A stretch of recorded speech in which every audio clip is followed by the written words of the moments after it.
வணக்கம் madam. Sir, சமீபத்தில் தாவேகா கட்சியை சார்ந்தவங்க, நடிகர் விஜய் கட்சியை சார்ந்தவங்க வந்துட்டு ஒரு கலவரத்தில் ஈடுபட்டாங்க சென்னையில் ஒரு குறிப்பிட்ட ஒரு ஏரியாவில் வந்துட்டு.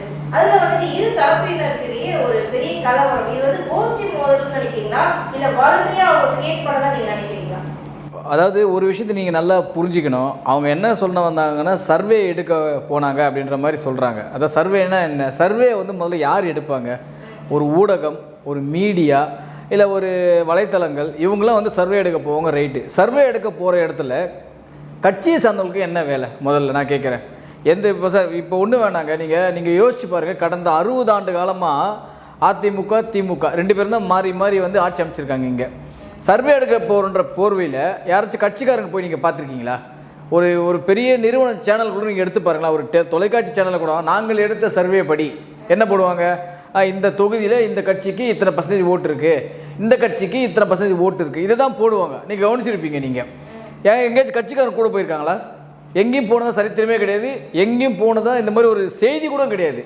சர்வே எடுக்க போனாங்கன்னா சர்வே எடுக்க போகிறவங்க வேறு. அவங்க வந்து ஒன்று மீடியா பீப்புளாக இருக்காங்க, இல்லை பத்திரிக்கையாளர்களாக இருப்பாங்க, இல்லை தனிப்பட்ட முறையில் கட்சியை சார்ந்து தனியாக கூட போயிருக்கலாம், தப்பு கிடையாது. கட்சிக்காரங்களுக்கு அங்கே என்ன வேலை நீங்கள் சொல்லுங்கள். வீடு புகுந்து பெண்மணிகளை தாவேக்கா நீ ஓட்டு போடியோ போட மாட்டியா அப்படின்னு அடிச்சிருக்காங்க. இல்லை, நான் என்ன கேட்குறேன்னா, இப்போ நீங்கள் தாவேக்கா கட்சியை சார்ந்தவங்க வந்து அந்த பெண்மணிகளை அடிச்சுனா அவங்க மருத்துவமனையிலேருந்து பேட்டி கொடுக்குறாங்க. இது மாதிரி எங்கள் கட்சிக்கு ஓட்டு போடணும், என் கட்சிக்கு ஓட்டு போடலைன்னா அவங்க மிரட்டின்னு தோணியில் வந்து உதச்சிலாம் இருக்காங்க, அவங்க மருத்துவமனை அனுமதிக்கப்பட்டிருக்காங்க. சார், அவங்க நடிக்கிறாங்க இல்லை உண்மையை சொல்கிறாங்க, அதெல்லாம் வேறு விஷயங்க, இருக்கட்டுங்க. இப்போ வந்து இவங்க என்ன சொல்கிறாங்க, எங்களை தான் அடிச்சிட்டாங்க அப்படின்றாங்க. ஆனால் இவங்க யாருமே ஹாஸ்பிட்டலில் போனதா சரித்திரமே இல்லையே. யாராச்சும் ஹாஸ்பிட்டல் போய் அட்மிட் ஆகிருக்காங்களா? சார், இந்த இடத்துல ஒரு சின்ன டவுட். ஆக்சுவலா இன்னும் எலெக்ஷன் டேட்டே அனௌன்ஸ் பண்ணல, அதுக்குள்ளே இவங்க போய் எப்படி இந்த மாதிரி? அதுதாங்க நான் சொல்கிறேன். இப்போ வந்து இந்த ஆர்வக் கோளாறுன்னு சொல்லுவாங்க. இவங்க எல்லாமே வந்து சுத்த அறவேக்காடு ஆர்வக் கோளாறு. இவங்க அரசியலும் தெரியாது, பொது ஊடகமும் தெரியாது, நாட்டில் என்ன நடக்குதுன்னு தெரியாது, நாட்டு மக்கள் எந்த மாதிரி இருக்காங்கன்னு இவங்களுக்கு தெரியாது. அவன் தலைவன் தற்கூரி கட்சி ஆரம்பிச்சிட்டான்னா இவங்க அதுக்கு மேலே வந்து ஒரு தற்கூரிகளாக இருந்து எப்படி செயல்படணுன்றதை மட்டும் தான் யோசிக்கிறாங்களே தவிர இவனுக்கு என்னன்னு தெரியுதா? முதல்ல வந்து ஒரு அரசியல்னால் என்ன, ஒரு மக்களை எப்படி அணுகணுன்றது ஏதாச்சும் ஒரு இது தெரியுதா? நான் ஒன்று கேட்குறேங்க. கடந்த 60 ஆண்டு காலமாக இங்கே யார் ஆட்சி அமைச்சிட்டு இருக்காங்க? திமுக அதிமுக 2 பேரும் மாறி மாறி ஆட்சி அமைச்சிருக்காங்க. எங்கேயாச்சும் சர்வே எடுக்க போனாங்க, சண்டை வந்துச்சு, அடிச்சுக்கிட்டாங்கன்னு என்ன ஒரு செய்தி இருக்கா? நீங்கள் காட்டுங்க, நீங்கள் சொல்லுங்கள். உடனே அவங்க என்ன சொல்லுவாங்க, எங்களை பார்த்து உங்களுக்கு பயம் அப்படின்வானுங்க. அப்படியே தற்கொலைகளா உங்களை பார்த்துலாம் பைப்பில் நீங்கள் பண்ணுற லூசுத்தனமான வேலையெல்லாம் வேடிக்கை பார்த்துட்டு இருக்காங்க, மக்களே வேடிக்கை பார்த்துட்டு இருக்காங்க. இவர் வீட்டு பக்கத்தில் என்னென்ன கூத்துக்கள் நடந்ததுன்னு தெரியலையா? மக்கள் என்ன காரி துப்புனாங்க, ஞாபகம் இருக்கா உங்களுக்கு? இவங்க மட்டும் வெளியில் போகலாமா? நீ யாரும் என்ன வெளியில் போக சொல்கிறதுக்கு? என் வீட்டு வாசல் வந்து நீ உட்காந்துக்கிட்டு நீ யாரும் என்ன நீங்கள் மட்டும் போகலான்னு சொல்லிட்டு யாரா நீங்கன்னு வந்து பொதுமக்கள் வந்து காரி துப்புனாங்க இவர் வீட்டு வாசல். ஞாபகம் இருக்கா? இவனுக்கு பெரிய தொல்லையாகுது அப்படின்ட்டு. ஞாபகம் சார், எல்லா இடத்துலையும் இருக்குங்க. இப்போ வந்து பார்த்தா ஒரு முன்னணி நடிகர் இருக்காங்கன்னா எல்லா இடங்களையும் இருக்க தான் செய்யும். ஆனால் வந்து இது எல்லா நாளும் இருக்காது. உங்களுக்கு தெரியும் நினைக்கிறேன். எல்லா நாளும் வந்து இவர் உட்காந்துக்கிட்டு பன்னீர் வீட்டுக்குள்ளே ஒரு வீட்டுக்குள்ளே உட்காந்து போய் வெளியில் வந்து இவங்க நான் தேவடு காத்துட்டு இருப்பானுங்க. இந்த உங்களுக்கு தெரியும், இந்த தெருநாய்கள்லாம் வந்து சாப்பாடு போடலான்ட்டு ஒவ்வொரு வீடாக சுற்றிட்டு இருக்க நீங்கள் பார்த்துருக்கீங்களா? அது சுற்றும்போது என்ன ஆகும்னா, ஏதாச்சும் ஒரு வீட்டில் டெய்லி சாப்பாடு போட்ட வச்சு என்ன பண்ணுவது? அதே வீட்டு வாசலில் தேவடு காத்துட்டே உட்காந்துருக்கோம். இதுக்கு தப்பாக எடுத்துக்காதீங்க. அந்த மாதிரி தான் இருக்குது இவங்க நிலைமையும். என்னென்னா இவர் வெளில வருவாரா, ஏதாச்சும் பண்ணுவாரா, பேசுவாரா அப்படின்ட்டு அங்கேயே உட்காந்து தவம் கிடந்துட்டு இருக்காங்க. இவர் என்னவோ வந்து முதலமைச்சர் ஆகிட்டு நாட்டு மக்களை இவர் தான் தூக்கி பிடிக்க போகிற மாதிரியும் இவனுக்கு இந்த மாதிரி வந்து அங்கேயே உட்காந்துட்டு இருக்கானுங்க இது வரைக்கும். அப்போ அந்த தெருக்குள்ளே இருக்கவங்க பாருங்கள், இவனுக்கு பண்ணுற அராஜகத்தினால வந்து எவ்வளோ அப்செட் ஆகிறான்னு பாருங்கள். இப்போது அவங்களுக்கு தேவை வந்து ஓட்டு கிடையாதுங்க. அவங்க வந்து உண்மையிலேயே வந்து ஓட்டு போட்டு மக்கள் ஓட்டு போட்டு ஜெயிக்கணும்னா இது மாதிரி பண்ணுவாங்களா? மக்கள் உண்மையிலேயே ஓட்டு போட்டு அவங்களை ஜெயிக்க வைக்கணும் அப்படின்றதுக்காக எவனாச்சும் இப்படி பண்ணுவான்னு நீங்கள் யோசிச்சு பாருங்கள். எவனா ஏற்றி பேசிட்டா போதும் அவனை அடிக்க போகிறது. இன்னொரு விஷயம் என்னன்னு பார்த்தீங்கன்னா, கர்ப்பிணி பெண்ணு கூட பார்க்காம அவங்க வந்து அடிச்சிருக்காங்கன்னு சொல்லிட்டு ஒரு பக்கம் ஆதவராஜனாவும் கம்ப்ளைண்ட் பண்றாங்க, இன்னொரு பக்கம் நிர்மல் குமாரும் கம்ப்ளைண்ட் பண்றாங்க. ஆனா இந்த ஒரு விஷயம் மட்டும் யோசிக்க வேண்டியது இருக்கு. என்னன்னா, ஐசியூல போயிட்டு அட்மிட் ஆன அந்த லேடி ஒரு 5 மினிட்ஸ்ல வந்து பேட்டி கொடுக்குறாங்க. இல்லைங்க, நான் இப்போ பார்த்துங்க இவங்க எவ்வளோ பெரிய ட்ராமாங்க. அதாவது படத்தில் நடிக்கிட்டான்னா இவங்க வந்து அரசியல் நடிச்சிட்டு இருக்காங்க. உண்மையை சொல்ல போனால் அந்த அளவுக்கு படத்தில் நடிப்பு வராது, நிஜத்தில் நடிப்பு வராது, அரசியலில் மட்டும் நல்லா நடிக்கிறன்றது தெளிவாக தெரியுது. அவங்க என்ன அந்த பெண்மணியே என்ன சொன்னாங்க, நாங்கள் சர்வே எடுக்க போல ஜூஸ் குடிக்க போனோம்னாங்க. ஒரு 2 நிமிஷம் கழிச்சு என்ன பண்ணாங்க, நாங்கள் வந்து சர்வே தான் எடுக்க போனோம், எங்களை அடிக்கிறாங்க அப்படின்றாங்க. அவங்கக்கிட்ட ஒரு தெளிவு இல்லை. சரி, இந்த அது வந்து கலைஞெடுத்த தற்கொலைன்னு வச்சுங்க.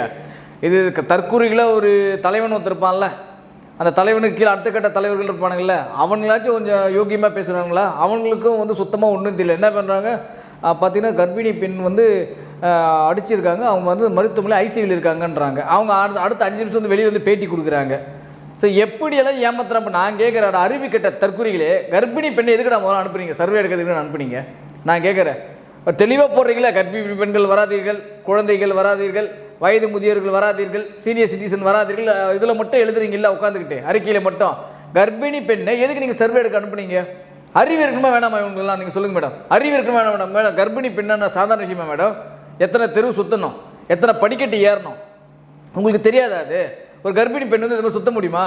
வெயிலையும் வந்து இப்போ விதிலையும் மேட்லேயும் காட்டிலையும் ஓட முடியுமா? ஒரு கர்ப்பிணி பெண்ணால் போயிட்டு எங்கள் தலைவருக்கு எவ்வளோ ஓட்டு இருக்குங்க, எங்கள் தளபதிக்கு எவ்வளோ ஓட்டு போடுவீங்க அப்படின்னு சொல்லிட்டு கேட்க முடியுமா? கர்ப்பிணி பெண்ணால் கேட்க முடியுமா? நல்ல வேலை அவங்களுக்கு எதுவும் ஆகலை, அவங்க போய் செக்கப்பும் பண்ணியிருக்காங்க, எதுவும் இல்லை நல்லா தாங்க இருக்கு அப்படின்னு சொல்லியிருக்காங்க. கொஞ்சமாச்சும் இவங்களுக்கு அறிவு இருக்கணுமா வேணாமா? இவங்களுக்கு ஒரு கர்ப்பிணி பெண்ணை வச்சு எவ்வளோ அரசியல் ஆதாயம் தேடுறானுங்க பாருங்க. இவங்களாம் என்ன சொல்கிறது நீங்களே சொல்லுங்கள். ஏங்க, எந்த கட்சியிலாச்சும் இந்த மாதிரி ஒரு அக்கப்பூர் நடந்திருக்காங்க? நீங்களும் இந்த மண்ணில் தானே பிறந்து வளர்ந்தீங்க. எந்த கட்சியிலாச்சும் இந்த மாதிரி ஒரு அக்கப்பூர் நடந்து நீங்கள் பார்த்துருக்கீங்களா? எங்கேயுமே கிடையாது. சரி, நீங்க எப்படி யோசிச்சு பாருங்க. இப்போ விஜய்க்கு ஒரு தீவிரமான ரசிகர்கள்லாம் இருக்காங்க. இப்போ அந்த லேடியை போய் வாலண்டியரா கேட்டுக்கலாம்ல, நான் போறேன் என் தலைவனுக்காக நான் சர்வே எடுக்க போறேன், அந்த கர்ப்பிணி பெண்ணை வாலண்டியரா கேட்டுக்கலாம். அப்படி நீங்க யோசிச்சு சரி, நீங்கள் அந்த கர்ப்பிணி பெண் வாலண்டியரே கேட்டால் கூட தலைமை தற்கொலை என்ன பண்ணோம்? போங்கம்மான்னு சொல்லுமா? நான் கேட்குறேன், போங்கம்மான்னு சொல்லுமா? நீங்கள் சொல்லுங்கள். அது எப்படி அலோவ் பண்ணுவாங்க? எப்படி அலோவ் பண்ணணும்? நீ என் மேலே வச்சுக்கிற பாசத்துக்கு நன்றிமா, நீ போய்ட்டு உட்காருமான்னு சொல்லணுமா வேணாமா? அதை தானே பண்ணணும். இப்போ சமீபத்தில் அஜித்குமார் அவர்கள் தெரியும் ரேஸில் ஞாபகம் இருக்கா அவங்களுக்கு? மானம் போதி அவங்களால அப்படின்றாரு. என்ன சொன்னார்? எவனோ 2 பேர் குடிச்சிட்டு வந்து கத்திருக்கானுங்க, இது தேட்டரு கிடையாது, மானம் போகுது ப்ளீஸ் இது மாதிரி பண்ணாதீங்க அப்படின்றாரு. அதுதான் 2 ஒன்று தானே, மானத்தை வாங்காதீங்க இது மாதிரி ப்ளீஸ் அப்படின்றாரு. என்ன பண்ணியிருக்கானுங்க அவனுங்க? இவர் என்ன பண்ணுறாரு சொல்லுங்கள் சார்? மேடம், ஒன்றும் இல்லை மேடம், இவருடைய மீட்டிங் போடுற ஒவ்வொரு இடத்துலையும் போயிட்டு பாருங்கள், அந்த ஏரியாவில் உள்ள டாஸ்மார்க்குடைய வியாபாரத்தை கேளுங்களா, இன்றைக்கி ஜெகஜோதியாக இருந்திருக்கும். வழக்கத்தை விட, தீபாவளியை விட, பொங்கலை விட இவர் இப்போ ஒன்று வேணாம். இப்போ வந்து சேலத்துக்கு மாநாடு நடத்த போகிறாரு. அன்றைக்கி அந்த சுற்றுப்பட்டு உள்ள அந்த டாஸ்மார்க்குடைய அன்றைக்கி வருமானத்தை மட்டும் பாருங்கள், எவ்வளோ வருமானம் ஆகுது மட்டும் பாருங்கள். இந்த இத்தனை வருட அந்த டாஸ்மார்க்குடைய வரலாற்றில் அன்றைக்கி மாதிரி வியாபாரமே ஆயிருக்காது. உங்களுக்கு தெரியும் நினைக்கிறேன். இவர் இது வந்து இந்த ஸ்டாக் எனக்கு நிறைய கடையை மூடிட்டுலாம் போயிருக்காங்க ஸ்டாக் இல்லை அப்படின்ட்டு. ஸோ இவர் எந்த அளவுக்கு வந்து இந்த மாதிரி வந்து குடிச்சிட்டு ஒரு அமக்கலம் பண்ணுவாங்கன்றத வந்து நல்லா தெரிஞ்சு வச்சுக்கிட்டாங்க. நீங்கள் யோசிச்சு பாருங்கள். நீங்கள் அப்போ என்ன பண்ணணும்? கர்ப்பிணி பெண் வந்து ஆர்வத்தில் பண்ணணும் மேடம். நீங்கள் வந்து யார் யார் சர்வே பண்ணணும், என்ன கமிட்டியில் யார் யார் மெம்பரு, யார் யார் எந்தெந்த குழுவில் இருக்காங்க, யார் யார் என்னென்ன வேலை பார்க்குறன்றதை நீங்கள் கிளியராக லிஸ்ட்டு போட்டு கொடுத்துருக்கீங்களா இல்லையா? கொடுத்துருக்கீங்கள. அப்போ என்ன பண்ணணும்? நீங்கள் வந்து ஒழுங்காக வந்து அவங்கள வந்து முதல்ல போகவே சொல்லிடக்கூடாது. முதல்ல கர்ப்பிணி பெண்ணை போகிறதுக்கு அலோவ் பண்ணது யார்? எப்படி? அதுவும் இல்லாமல் ஒருத்தன் பேசுகிறான், கையில் அடிபட்டுக்கிறது நெஞ்சை பிடிச்சி இப்படி பேசுகிறான், அம்மா என்னால் முடியலம்மா அப்படின்றான். டே, இன்னும் அவார்டாக கொடுக்குறாங்க. அந்த கமல்ஹாசன் அண்ணன் படம் நடிச்சு இப்போ வசூல் வச்சுல கையில் அடிபட்டுருக்குது நெஞ்சில் வச்சு பேசுகிறா அப்படின்வாங்கல்ல, கையிலலாம் அடிச்சாங்க அப்படின்றான்.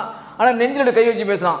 டே, உன் தலைவன் கூட நடிச்சிருக்க மாட்டான்டா எந்த படத்துலையுமே. நான் ஓப்பனாக சொல்லுவேன், உன் தலைவன் தற்கூரிக்கான் பார்த்தீங்களா, அவன் கூட எந்த படத்துலையும் இந்த மாதிரி நடிச்சிருக்க மாட்டான். ஆனால் இவனுங்க வந்து அந்த அளவுக்கு ஆக்ட் கொடுக்குறானுங்க உட்காந்துக்கிட்டு, கையில் கட்டு போட்டுக்கிட்டு நெஞ்சில் கையை பிடிச்சி பேசுகிறானுங்க. ஸோ இப்படி தான் இருக்குது இவங்களுடைய இது எல்லாமே.